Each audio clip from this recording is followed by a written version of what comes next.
Bonjour à toutes et à tous et bienvenue dans T'as vu, le magazine réalisé par les étudiants en journalisme de l'Université catholique de Lille. Aujourd'hui, une émission entièrement consacrée à Art Up, la foire d'art contemporain lilloise qui fait ses 10 ans cette année. Au programme, il sera question de pop culture avec Pierre et Victor. Julie, Éléonore et Camille, elles, se sont rendues à la Nuit de l'Art. On terminera l'émission par un agenda culturel.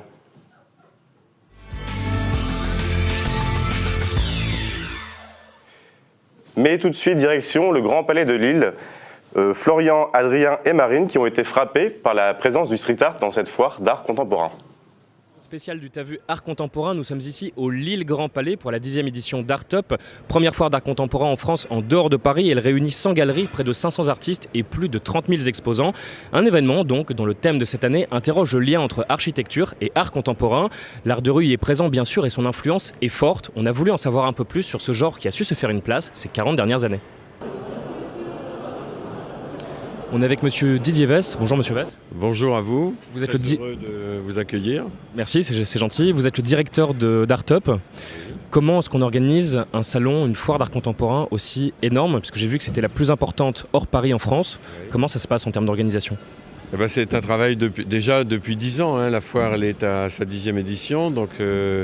Et c'est un travail permanent en fait. Celle-ci est finie, qu'on est déjà en train de travailler la suivante. En fait, c'est tout un travail à la fois de prospection, d'aller à la rencontre des galeries, des galéristes pour qu'ils viennent dans la foire et qui s'investissent dans ce projet.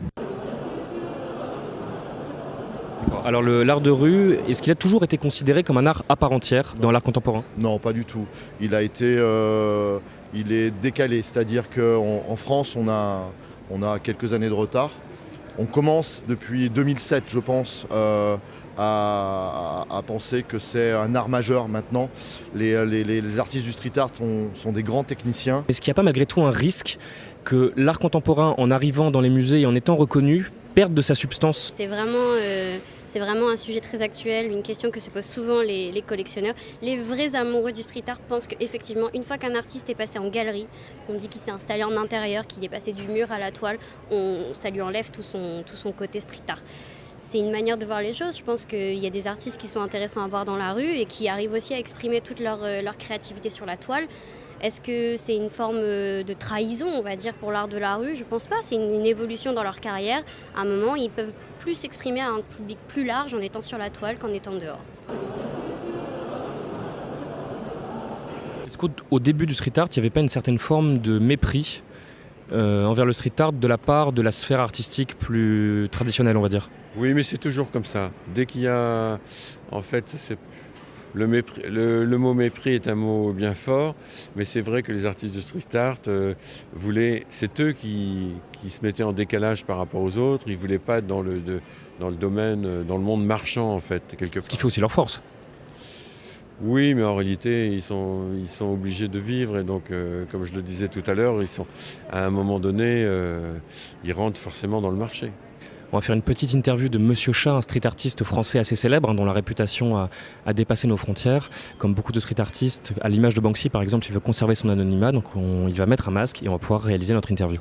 Est-ce que, selon vous, le graphe et l'art de rue a toujours cette même puissance contestataire? C'est né d'une vraie réalité sociale et d'une vraie culture, d'une vraie façon de vivre, sans penser à du marché. Après, ce qui se passe aujourd'hui, c'est que... Alors, c'est quoi aussi ta question? Aujourd'hui, en France, c'est devenu un marché. Donc, il y a une réalité économique parce qu'on est 30 ans après. Et tout comme le rock'n'roll ou que plein d'autres choses, entre le moment d'origine et puis le temps qui passe, il y a une évolution. C'est bon signe que ça évolue. Est-ce que ça déracine pas justement un petit peu l'art de rue? Est-ce que ça lui fait pas perdre un peu sa force? Ça change pas? C'est très bon signe qu'il y ait un art de rue incontrôlé, politique et qu'on ne sait même pas ce que c'est. Et qu'aujourd'hui, après, il y a le graffiti dans les années 80 et que maintenant on parle même de street art. C'est-à-dire, déjà, le monde change. Dans cette période de 30 ans, le monde change complètement. Donc après, pourquoi les artistes ne pourraient pas changer et pourquoi les périodes ne changeraient pas? Enfin, c'est naturel que ça change. En fait, le graffiti, le street art font partie de l'art contemporain. Sauf que comme le graffiti est très marginal et très guerrier, il veut pas forcément se laisser mélanger. Et du coup, il y a le street art, parce qu'entre-temps, il y a eu la bulle Internet qui a fait exploser notre monde, et on est dans un monde globalisé. Donc il y a un nouveau mouvement qui s'appelle le street art. Après, est-ce que c'est du graffiti? En France, Le street art, ce serait la version un peu plus domestiquée du tag en fait. globalisé. Domestiqué, oui, si tu veux. Après, domestiqué, ce serait plus par rapport au chat. Oui, justement, c'est pour ça que j'utilise ce terme-là. Est-ce que le chat s'est laissé domestiquer ou c'est le chat qui est venu domestiquer l'homme? Et c'est bien qu'il y ait des gens qui ont une forme de contestation personnelle et qui l'expriment par leur art. Ça, c'est indispensable. On se quitte sur cette interview. Merci beaucoup de nous avoir suivis et on espère à l'année prochaine où on reviendra pour un nouveau reportage à Art Up. Florian nous a rejoint en plateau. Bonjour Florian. Bonjour Gaspard. Alors pourquoi avoir choisi d'axer votre reportage sur le street art? Eh bien écoutez Gaspard, on a été assez surpris en rentrant dans les galeries de l'influence et de la présence du street art. Donc le street art, c'est par essence même un art qui se trouve dans la rue, dans un milieu urbain. Et en fait c'est un art qui tend énormément à être exposé, il intéresse beaucoup les galeristes.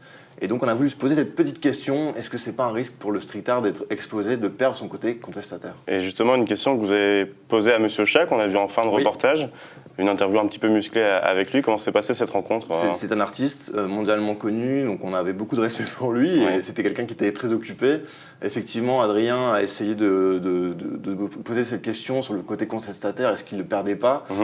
C'est quelque chose qu'il ne le pense pas du tout. Pour lui, le street art est un art contemporain à part entière. Donc pour lui, c'est tout à fait normal que le street art soit exposé.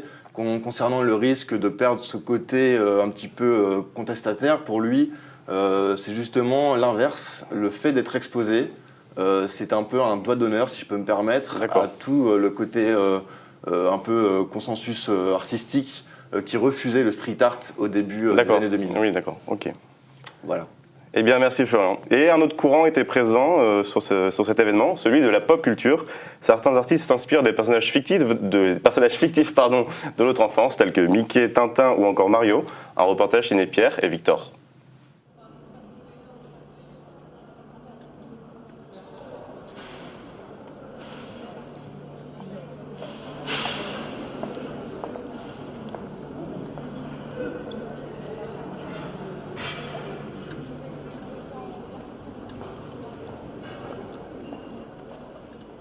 Je pense que derrière ça, on revendique notre propre culture et le fait d'associer, on va dire, une culture qui est souvent, qui a été longtemps un peu dénigrée, ou on parlait de sous-culture. En fait, il n'y a pas de sous-culture, il y a des cultures qui sont différentes. Je pense qu'il n'y a pas plus de génie chez Picasso que Tex Avery, mais on porte en nous plusieurs niveaux de culture.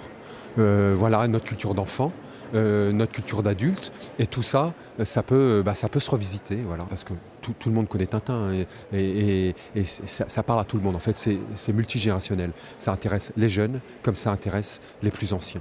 Les jeunes, ils ont du mal à aller des tableaux un peu anciens. Alors pour les dépoussiérer, c'est une façon aussi un peu plus pédagogique, tout simplement, de les amener par une histoire racontée, et les amener en fait aussi à l'histoire de l'art, ce qui a été fait. Il y a toujours un respect quand même sur ce qui a été fait avant. On touche autant la BD, autant que le personnage de super-héros. C'est tout un parcours un petit peu initiatique. Chacun peut trouver quelque chose de, comment on pourrait dire, oui, moi les gens n'aiment pas trop ce mot, mais ludique, quelque part, pour intéresser aujourd'hui surtout la jeune génération. Ils ont des références qui sont un geek, il est totalement initié dans du Mario, et pourtant ce sont des personnages de BD avant tout. Et aujourd'hui, c'est des personnages même stars.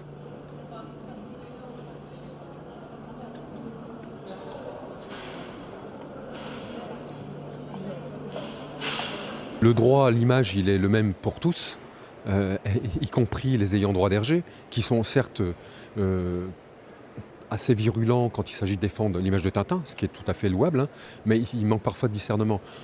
Ils me connaissent, on s'est écrit des petits courriers, mais je leur ai rappelé le droit d'auteur, et notamment les limites du droit d'auteur, c'est-à-dire le droit à la parodie, au pastiche ou à la caricature.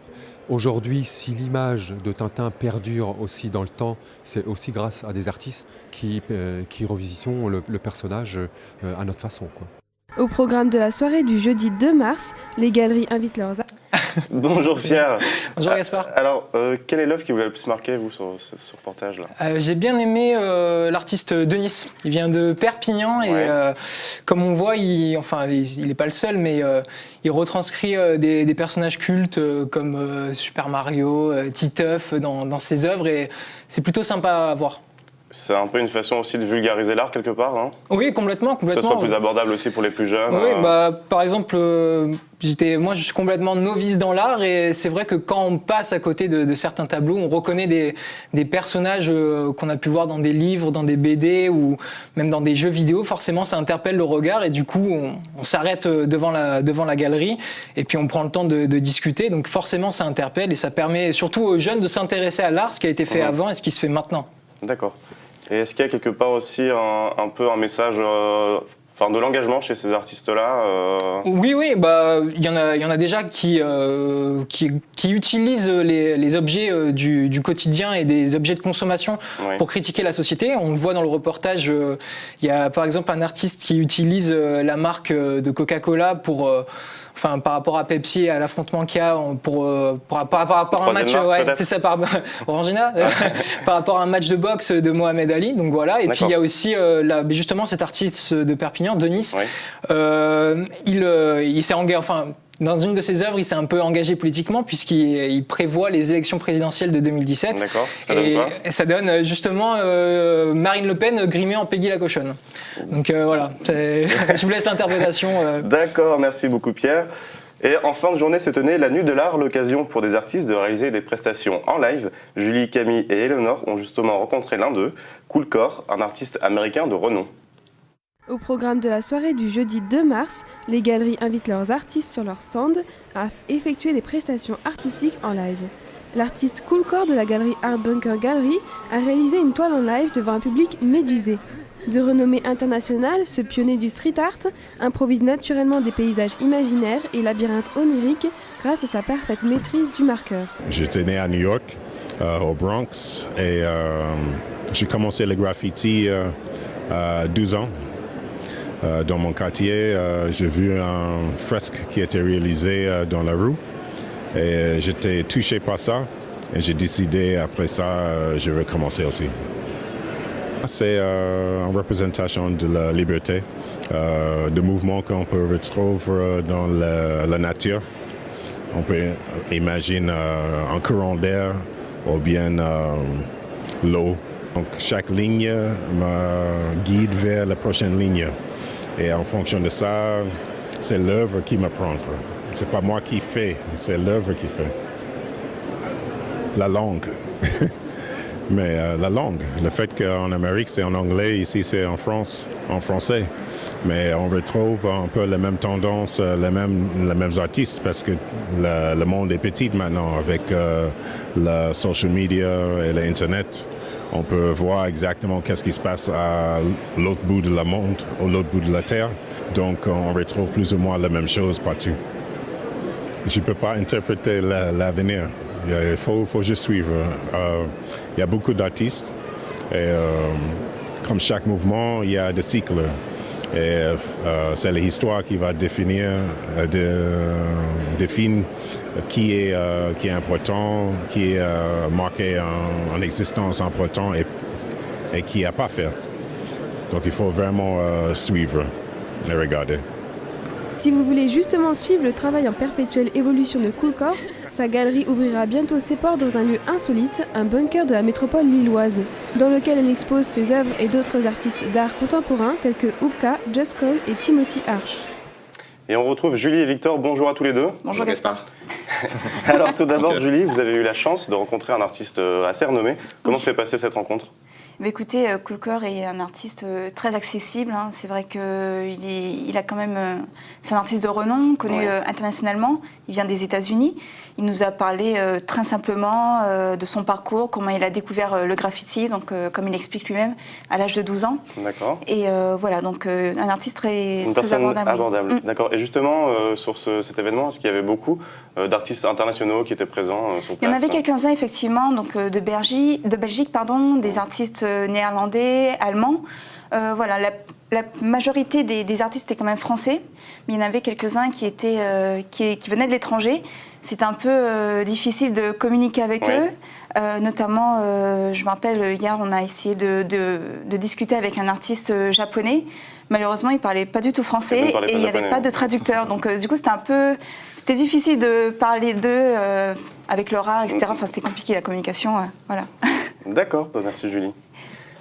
Victor, alors l'agenda culturel, qu'est-ce que vous avez prévu pour nous cette semaine, ce week-end? Plutôt ce week-end. Les 4 événements se concentrent samedi-dimanche. Oui. Alors ce soir, c'est le Name hiver, on le sait, c'est pas donné, c'est un peu cher. Du coup, je vous ai trouvé 2 petits plans pour ce soir, à prix très abordable, vous allez voir. Okay. Alors tout d'abord, il y a le groupe Usé avec Margaret Catcher. C'est à l'Entre-deux, à Lille 2, donc en face de la fac de droit. C'est 2 € par étudiant ou 10 € en prix plein, un peu plus cher. Alors Usé, c'est en fait un mec tout seul, en solo, qui est sur scène. Alors on a peut-être des petits extraits, voilà, je sais pas si on pourra entendre la musique ou pas, mais je vous conseille d'aller voir. C'est un mec solo sur scène avec une batterie. Il y a des sons un peu électro, et voilà, donc c'est une sorte de noise rock électro. Donc c'est 2 € à Usé et Margaret Catcher. Juste en face, sinon, donc il y a un bar qui s'appelle l'Open Bar. C'est un petit bar qui rappelle les bonnes heures lilloises avec des salles de concert un peu souterraines, avec des briques rouges, des voûtes, etc. Donc c'est une soirée dub. Le dub, je sais pas si ça vous parle. Non, pas du tout. Non. En gros, c'est une sorte de reggae un peu plus lourd avec plus de basse. Par exemple, même Bigarenx ou Nam utilisent un peu de sonorité de dub dans ses musiques. Du coup, c'est gratuit, c'est à l'open bar. D'accord. Et donc, ça permet de s'amuser avec pas mal de basses, une petite cave, des bières pas chères, consommer avec modération, bien sûr. Évidemment. Donc voilà, une soirée gratuite, une soirée à 2 €. Ensuite, un autre concert, 2 concerts dimanche, cette fois. Alors, d'abord, un concert un peu énervé, un concert de Guérilla Poubelle, un groupe assez connu dans la scène punk française, on peut même lui dire que c'est l'un des piliers. C'est 5 € et c'est à l'Homme, avenue de Dunkerque, c'est au Bubble Café. Alors le Bubble Café, c'est une ancienne salle d'arcade qui a été reconvertie en salle de concert. Et ils organisent des concerts vraiment de tout type, que ce soit rock, hip-hop ou électro. Et donc là, voilà, ce sera Guérilla Poubelle dimanche pour 5 €. Étonnant le nom de... Guérilla Poubelle. Ouais, oui, je sais pas d'où vient le... Margaret Catcher, Guérilla Poubelle. On aime bien les jeux de mots un peu dans le rock, j'avoue. Et sinon, un autre concert gratuit, cette fois-ci, dimanche à Gare Saint-Sauveur, donc le bar de la mairie de Lille, qui s'appelle No Many Kids, c'est du rock blues. Et ça s'appelle le dimanche en famille, c'est-à-dire que tout le monde est les bienvenus, les enfants, etc. Il y a des casques anti-bruit, on peut dire ça, anti-acouphènes. Oui, voilà. D'accord, pour limiter les décibels qui viennent dans les oreilles. Les enfants sont les bienvenus. Oui. En général, le dimanche après-midi, c'est assez calme, il y a une grande terrasse, on espère qu'il fera beau. Et donc voilà, No Many Kids, dimanche, à Gare Saint-Sauveur. Ok, merci Victor. C'est déjà la fin de votre T'as vu. Merci à toutes et à tous de nous avoir suivis. On se retrouve dans 2 semaines pour une émission spéciale politique.